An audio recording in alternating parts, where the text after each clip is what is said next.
Hello friends, स्वागत है आप सभी का हमारे चैनल को स्टडी में। मैं इकबाल बेस्ट। इस वीडियो के माध्यम से दोस्तों आप यहाँ पर कराऊंगा आर्मी टेक्निकल के महत्वपूर्ण क्वेश्चन दोस्तों, जो आपको यहाँ पर बेहद महत्वपूर्ण क्वेश्चन मिलेंगे। गत वर्ष में बार बार पूछे गए हैं, तो आप इनको आराम से नोट कर लेंगे दोस्तों।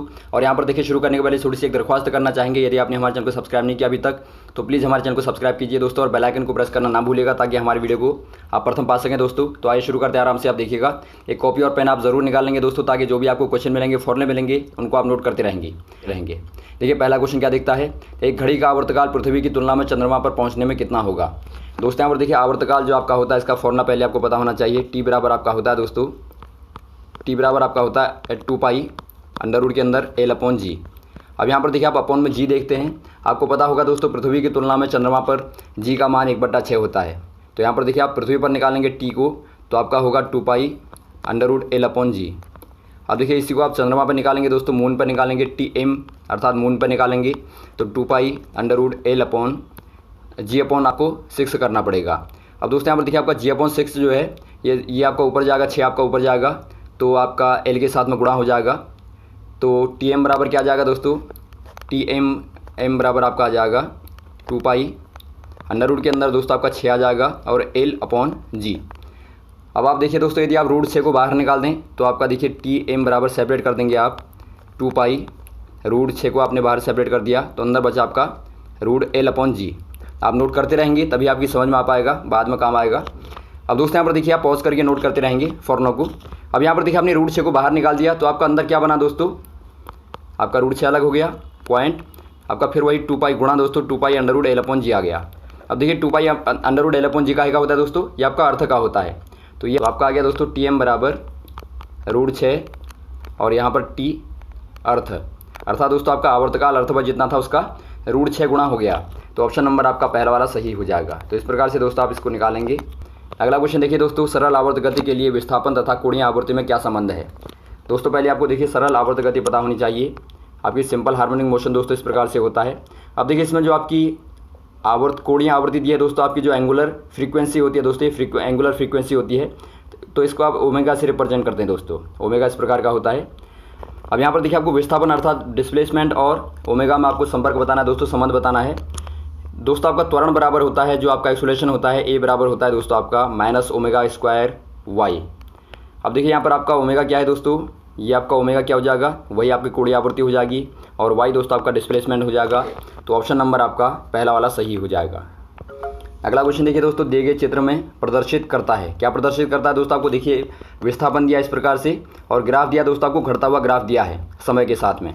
तो ये क्या दिखाता है, अवमंदन दोलन को दिखाता है, पोषित दोलन को दिखाता है, या सरल दोलन को दिखाता है, या फिर आपका कोई नहीं। ये दोस्तों यहाँ पर देखिए, डैम्ड ऑसिलेशन को दिखाता है। डैम्ड मतलब दोस्तों आपका अवमंदित होने वाला, मतलब लगातार कम होने वाला।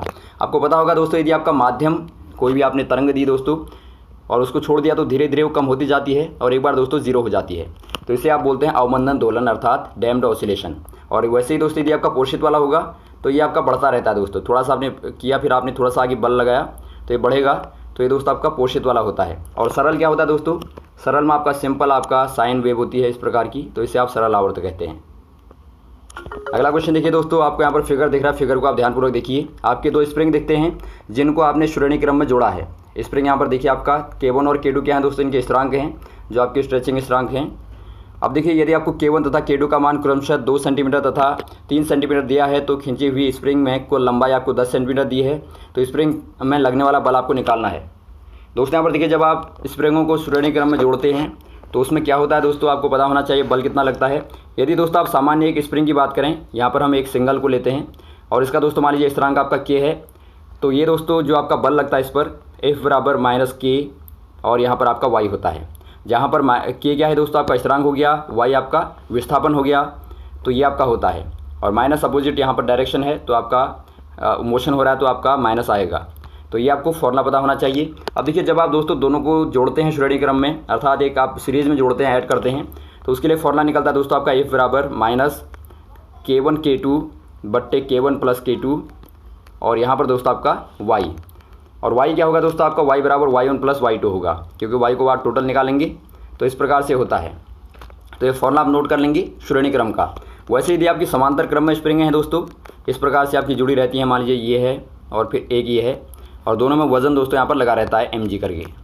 अब देखिए जब आपके समांतर क्रम में होंगी K1 और K2 आपका यहाँ पर स्थिरांक होंगे, तो उसके लिए दोस्तों आप नोट कर लेंगे फॉर्मूले को F बराबर -K1 + K2 और दोस्तों आपका y, और y यहाँ पर भी आपका वही होगा y1 + y2, अर्थात पहले वाले में जो आपकी लंबाई बढ़ी प्लस दूसरे वाले में, अर्थात दोस्तों आपकी जो कुल लंबाई वृद्धि हुई उसे आप y बोलते हैं। तो इसे आप ध्यान देंगे। तो ये फॉर्मूला दोस्तों आपका समांतर के लिए अर्थात पैरेलल के लिए हो जाएगा।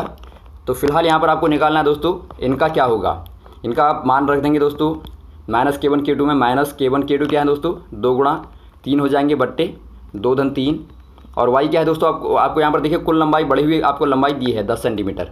यदि आपको अलग अलग दिए रहते दोस्तों आप y बराबर y1 + y2 करके निकाल लेते, तो ये आपकी कुल यहाँ पर वृद्धि आ जाती। तो यहाँ से देखिए दोस्तों नीचे आपका 5 आ गया, ऊपर आपका 6 आ गया, तो 5 से आप 10 को काटेंगे तो आपका यहाँ पर 2 आ जाएगा। तो कुल मिला के आपका क्या आ गया दोस्तों F बराबर माइनस का अंदर आपका आया 6 और यहाँ पर आपका 2, तो ये -12 आ गया दोस्तों।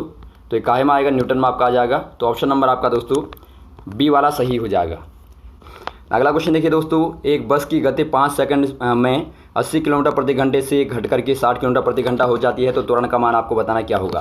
तो उसने यहाँ पर देखिए आपको जो मंदक त्वरण है उसका मान बताना है क्या हो जाएगा। इसके लिए आप इक्वेशन इस्तेमाल करेंगे दोस्तों न्यूटन की प्रथम वाली, v बराबर u + at होता है। अब यहाँ से आप यदि a को निकालेंगे दोस्तों, त्वरण को निकालेंगे तो आपका v - u/t होता है।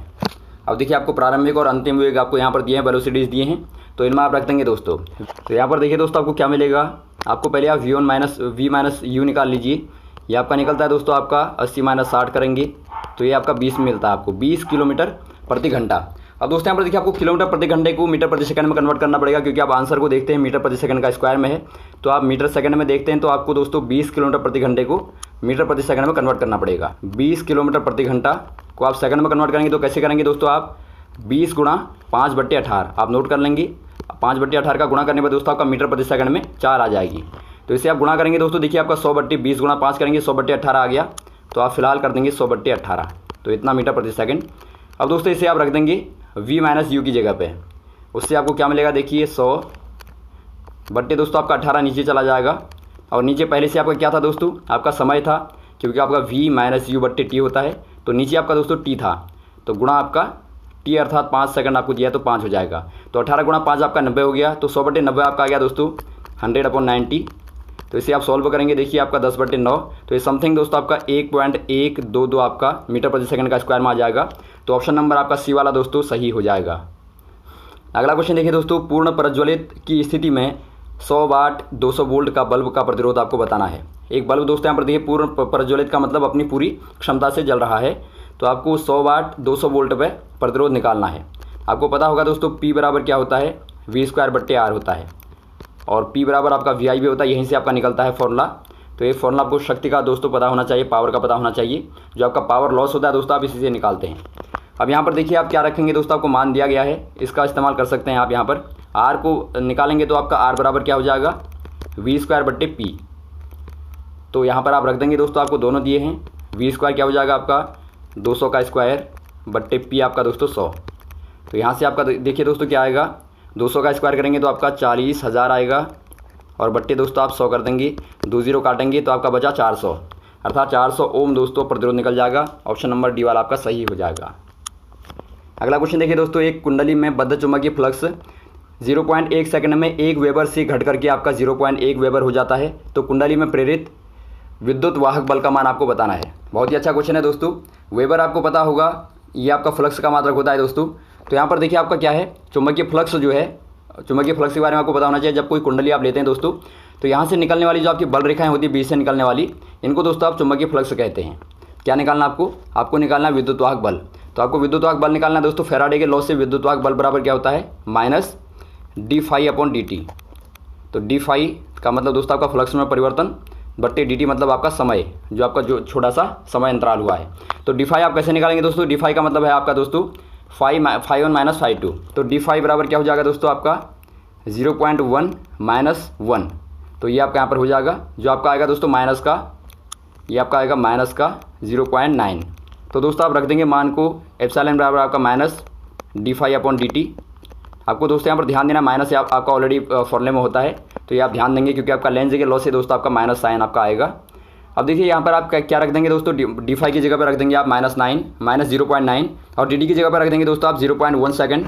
तो आपका क्या बनेगा देखिए, एप्सिलॉन बराबर माइनस, पहले से आपका है अंदर एक माइनस आपका 0.9 अपॉन दोस्तों 0.1। तो ये आपका देखिए माइनस से माइनस प्लस हो जाएगा दोस्तों, और 0.9 बटे 0.1 कितना हो जाएगा, 9 हो जाएगा। दशमलव हटाएंगे तो आपका 9 आ जाएगा। तो ऑप्शन नंबर ए वाला दोस्तों आपका सही हो जाएगा। अगला क्वेश्चन देखिए दोस्तों, 1000 फेरों वाली एक कुंडली में 2.5 एम्पियर की धारा प्रवाहित की जाती है। तो कुंडली में बद्ध चुंबकीय फ्लक्स का मान 1.4 गुणा 10⁻⁻⁴ वेबर है। तो कुंडली का प्रेरकत्व क्या होगा आपको बताना है। दोस्तों यहाँ पर देखिए कुंडली का प्रेरकत्व आपको बताना है, तो इसके लिए आप क्या करेंगे इस्तेमाल, प्रेरकत्व बराबर एल बराबर होता है दोस्तों N∅/I। यदि आपका फेरों के लिए फेरों की बात की गई हो तो यहाँ पर आप N∅/I करते हैं, जहाँ पर आपका N क्या है, फेरों की संख्या है दोस्तों कुंडली में, और फाई यहाँ पर आपका फ्लक्स होता है, और I दोस्तों धारा होती है। तो ये आपका प्रेरकत्व का फॉर्मूला होता है, आप याद रखेंगे। अब दोस्तों यहाँ पर देखिए कैसे निकालेंगे आप, आपको सभी दिए हैं, आप मान रख देंगे, केवल N का मान यहाँ पर 1000 दिया आपको, और गुणा दोस्तों चुंबकीय फ्लक्स का मान आपको दिया 1.4 × 10⁻⁻⁴, और अपॉन में कर देंगे दोस्तों आप क्या, 2.5 एम्पियर। तो यहाँ से देखिए 1000 से जब आप गुणा करते हैं दोस्तों, आपका 10⁻⁻⁴ की जगह पे 10⁻⁻1 बचेगा, क्योंकि 1000 आपने 3 जीरो यहाँ से घटा दिए। तो ये आपका दोस्तों आएगा 1.4 गुणा 10⁻⁻1 बचेगा, और बट्टे में दोस्तों आपका है 2.5। अब देखिए आप जब भाग देंगे दोस्तों, तो भाग देने में देखिए पहले आपका क्या आएगा, आपका आ जाएगा, दोनों ऊपर नीचे आप दशमलव हटा देंगे तो आपका 14/25 बन गया, गुणा 10⁻⁻1। अब देखिए दोस्तों जब आपका भाग नहीं जाता तो आप यहाँ पर क्या करते हैं, एक जीरो बढ़ाएंगे ऊपर, और यहाँ पर दोस्तों आपका 10⁻⁻2 बन जाएगा। तो आप भाग देंगे तो आपको भाग देने में देखिए आराम से मिल जाएगा 5.6 गुणा 10⁻⁻2, इतना हेनरी में आ जाएगा। क्योंकि दोस्तों आपको पता होगा प्रेरकत्व का मात्रक आपका हेनरी होता है, ये भी आप नोट कर लेंगे। तो ऑप्शन नंबर आपका बी वाला सही हो जाएगा। अगला क्वेश्चन देखिए दोस्तों, एक ऊंचाई ट्रांसफार्मर में प्राथमिक और द्वितीयक कुंडलियों में फेरों की संख्या का अनुपात आपको दिया 1:200 है। यदि इसे 200 वोल्टेज की प्रत्यावर्ती धारा के मेन लाइन से जोड़ा जाता है तो आपको बताना है द्वितीयक में प्राप्त वोल्टेज क्या होगा। बहुत ही अच्छा क्वेश्चन है दोस्तों, आपको पता होगा जो आपका ट्रांसफार्मर होता है वो आपका प्रत्यावर्ती धारा पर कार्य करता है। तो इसमें दोस्तों आपके दो प्रकार के भाग होते हैं, आपका प्राथमिक और द्वितीयक। तो यहाँ पर देखिए आपका जो ऊंचाई ट्रांसफार्मर है, अर्थात आपका दोस्तों स्टेप अप ट्रांसफार्मर यहाँ पर इस्तेमाल किया जा रहा है। तो इसमें क्या होता है दोस्तों, इसमें कुंडलियों का अनुपात दिया है। कुंडलियों का अनुपात बराबर आपका होता है दोस्तों, यहाँ पर देखिए NS/NP। NS मतलब दोस्तों आपका द्वितीयक में फेरों की संख्या बट्टे NP मतलब आपका प्राइमरी में अर्थात प्राथमिक में फेरों की संख्या। ये आपको दिया 200/1। तो ये आप नोट करेंगे। उसके बाद आपको क्या दिया दोस्तों, यहाँ पर देखिए जो आपका प्राथमिक में वोल्टेज है, जो आपका मेन दिया जाता है दोस्तों, आपका VP बराबर होता है 200 वोल्ट आपको यहाँ पर दिया है। तो ये हो जाएगा। अब आपको निकालना क्या है, VS निकालना है, अर्थात सेकेंडरी में दोस्तों आपका वोल्टेज कितना पैदा होगा इतना। यदि आपने प्राइमरी में दिया तो आपका सेकेंडरी में कितना पैदा होगा ये आपको बताना है। तो इसके लिए आप बहुत ही सिंपल फॉर्मूला इस्तेमाल करेंगे, नोट कर लेंगे आप। NS/NP बराबर होता है दोस्तों आपका NP बराबर VS/VP। अर्थात दोस्तों जो आपका अनुपात यहाँ पर कुंडलियों में होता है, प्राथमिक द्वितीयक और प्राथमिक में, बराबर वही अनुपात दोस्तों आपका वोल्टेज में होता है। VS बराबर क्या होगा दोस्तों, NS/NP गुणा VP। तो इसमें आप मान रखेंगे तो आपको क्या मिलेगा, VS बराबर 200/1 गुणा 200। तो ये दोस्तों आपके यहाँ पर कितना आ गया, ये आपका आ गया आपका 40,000, क्या 40,000 आ गया, अर्थात 40,000 आ गया दोस्तों इतना वोल्टेज। तो ऑप्शन नंबर आपका सी वाला सही हो जाएगा। द्वितीयक में दोस्तों आपका 40,000 वोल्टेज पैदा होगा। दोस्तों यहाँ पर देखिए आपका इक्वेशनों के रूप में आपको वोल्टेज और यहाँ पर धारा का मान दिया है। वोल्टेज आपको दिया दोस्तों V बराबर 200 sin 314 t + π/6 वोल्ट, और वैसे आपको धारा दिया I बराबर 5 sin 314 t - π/6 एम्पियर। तो आपको निकालना क्या, प्रत्यावर्ती धारा का धारा स्रोत की आवृत्ति निकालनी है, और आपको निकालना है दोस्तों V तथा I के बीच में कलांतर, और आपको प्रतिबाधा निकालनी है परिपथ की। तो यहाँ पर देखिए एक एक करके आप निकालते हैं ध्यानपूर्वक। यहाँ पर देखिए पहले ये दोस्तों यहाँ पर देखिए आपकी एक जब साइनिक वेव होती है तो उसके लिए दोस्तों आपको वोल्टेज का मान क्या होता है, इक्वेशन क्या होती है, V बराबर V0 sin ωt + ∅1 कर देंगे आप, जहाँ पर दोस्तों आपका ओमेगा क्या है, कोणीय आवृत्ति है, ∅1 आपकी कला है दोस्तों, और V0 आपका दोस्तों पीक वैल्यू है, अर्थात इसे आप बोलते हैं दोस्तों शिखर मान। तो ये आप नोट कर लेंगे इक्वेशन को। वैसे ही दोस्तों आपका जो I बराबर है, I बराबर होता है आपका I0 sin ωt और प्लस दोस्तों ∅2। तो यहाँ पर भी क्या है आपका I0 क्या है दोस्तों, आपका धारा का शिखर मान है, और ओमेगा दोस्तों आपकी वही कोणीय आवृत्ति है, और ∅2 दोस्तों आपका क्या हो जाएगा, यहाँ पर धारा का कला हो जाएगी दोस्तों। अब दोस्तों यहाँ पर देखिए आप इन्हीं सिंबलों को कंपेयर करके निकालेंगे। तो देखिए पहले वाले में क्या है, प्रत्यावर्ती धारा स्रोत की आवृत्ति बराबर क्या होता है दोस्तों, एफ बराबर आपको पता होगा ओमेगा बटे 2 पाई होता है, क्योंकि ओमेगा बराबर आपका 2 पाई एफ होता है। तो यहाँ से आप निकालेंगे आवृत्ति एफ बराबर ओमेगा बटे 2 पाई होता है। तो ओमेगा का मान आपका क्या है दोस्तों 314 है, अभी अभी आपने देखा कंपेयर करिए तो 314 है अपॉन दोस्तों 2 पाई मतलब आपका 2 गुणा 3.14। तो इसे आप सॉल्व करेंगे दोस्तों तो आपको सिंपल दोस्तों सॉल्व करने पर मिलेगा लगभग 50 हर्ज। तो हर्ज आपको पता होगा आवृत्ति का मात्रक होता है। तो ये दोस्तों आप टिक कर देंगे। अगला देखिए आपका क्या है, वी तथा आई के मध्य कलांतर बताना है। कलांतर मतलब आपको दोस्तों फेज डिफरेंस बताना है कितना होगा, अर्थात आपको फाई बराबर दोस्तों φ1 माइनस φ2 बताना है। तो देखिए φ1 क्या है दोस्तों, φ1 आप देखते हैं जो आपका पूरा ब्रैकेट के अंदर है दोस्तों, ये आपका दोस्तों π/6 और माइनस दोस्तों माइनस यहाँ पर ऑलरेडी आपका यहाँ पर है माइनस π/6। यहाँ पर आपको ध्यान देना, देखिए आपका माइनस में पहले से है तो आपको अंदर माइनस करना है। तो माइनस माइनस प्लस हो जाएंगे दोस्तों, तो आपको क्या मिलेगा π/6 प्लस π/6। तो ये आपका हो जाएगा दोस्तों 2π/6 अर्थात π/3 आपका हो जाएगा। तो इतना दोस्तों आपका आ गया रेडियन में। अब देखिए आपका पाई है तो आपका रेडियन में आएगा, आपको डिग्री में निकालना है दोस्तों, आप पाई की जगह पर 180 रख देंगे। तो यहाँ से आपका रेडियन को डिग्री में कन्वर्ट करना भी आ गया, 180 रख देंगे दोस्तों आपका पाई की जगह पे। तो बट्टे आपका 3 है, तो इससे दोस्तों आपको 60 डिग्री मिलेगा। तो 60 डिग्री दोस्तों आपका कलांतर आ गया। कहने का अर्थ है दोस्तों जो आपकी वोल्टेज है वो धारा से 60 डिग्री आगे है, तो अग्रगामी है। तो इस प्रकार से आप दिखाते हैं, मान लीजिए आपको ग्राफ खींचना है, तो मान लीजिए आपका धारा का ग्राफ ये है, तो दोस्तों आपका वोल्टेज जो है थोड़ा सा आगे है 60 डिग्री, तो इस प्रकार से चलेगा कुछ। तो इस प्रकार से दोस्तों आपका कलांतर दोनों में दिखता है। अब आपको फाइनली क्या निकालना है दोस्तों, प्रतिबाधा निकालनी है। परिपथ की प्रतिबाधा Z बराबर होता है दोस्तों आपका V0 बट्टे VI। यदि आपको दोनों शिखर मान दिए हैं तो आप इसका इस्तेमाल करते हैं फॉर्मूले का V0 बट्टे VI। तो V0 आपका क्या है दोस्तों आपका 200 है, बट्टे VI क्या है आपका 5 है। तो 200 बट्टे 5 कितना हो जाएगा दोस्तों, 200 बट्टे 5 आपका 40 हो जाएगा। तो 40 ओम दोस्तों आपका हो जाएगी। ध्यान देंगे आप, प्रतिबाधा का मात्रक भी आपका ओम ही होता है, क्योंकि दोस्तों एक प्रकार का ये प्रतिरोध ही होता है। तो 40 ओम आपका सही हो जाएगा। तो ऑप्शन नंबर आपका यहाँ पर आप टिक कर देंगे। तो ये रहे दोस्तों आपके बेहद महत्वपूर्ण क्वेश्चन जो आपने यहाँ पर देखिए। उम्मीद आपको अच्छे लगे होंगे, समझ में आए होंगे दोस्तों।